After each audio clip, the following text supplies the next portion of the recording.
All right, welcome to Drive Time. Rob and Jenna, your hosts for Sports Talk Florida, live on AM 1040 every Monday through Friday from 3 to 6 p.m. Jenna, by the time folks actually watch this incredible Drive Time segment, we will know who the members are of the 2016 Baseball Hall of Fame class. Certainly Ken Griffey Jr. will be in. It looks like Mike Piazza will finally be in after coming up short a couple of times. And if the early returns hold, it might be that guys like Jeff Bagwell and Tim Raines come up just a little bit short. What we do know for sure is this, though.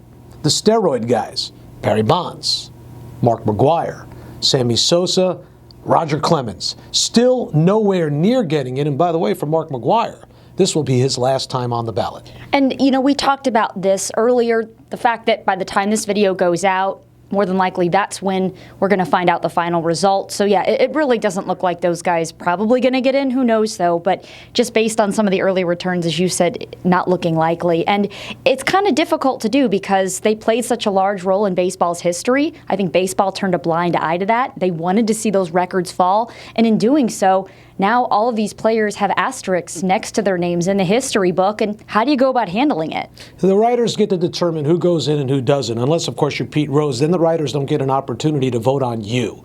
But Roger Clemens, that's a Hall of Famer.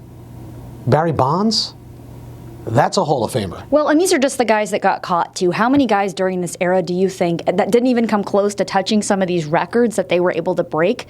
How many guys were actually using and just didn't get caught, but were still part of baseball history? They were part of World Series teams. I mean, this was all baseball's doing, too. Although I don't want to discredit the work of guys that we have found to be 100% clean, Ken Griffey Jr. being one of them. I know he was a big role model for me growing up, as well as countless other people in my generation. So in his case, at least he played the game the right way, and of course the accolades certainly speak for themselves. 13-time All-Star, 10-time Gold Glover, 7-time Silver Slugger, I believe. So, I mean, he's done enough, but these other guys, it's just so hard. Even though their accolades speak for themselves as well, it's so hard to put them in just because of what they did. It is. And when you look at what Mark McGwire did and what Barry Bonds did and what they did to the record book, it makes the numbers that Ken Griffey Jr. accomplished kind of pale in comparison. And you don't appreciate Ken Griffey's numbers as much because of the inflated numbers of the steroid era. But still, when you look at what they did over the course of their careers, how can you say that a Roger Clemens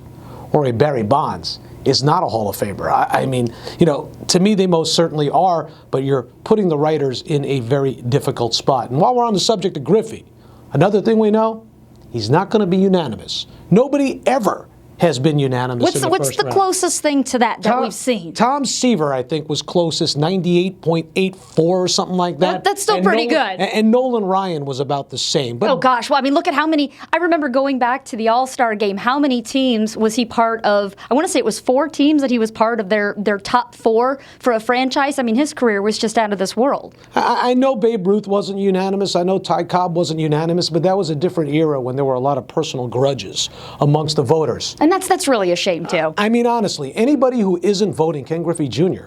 on their ballot is strictly voting Ken Griffey Jr. not on their ballot because they don't want him to be unanimous. And that's just stupid. And if you're doing that, you know what? In my book, you really don't deserve a vote.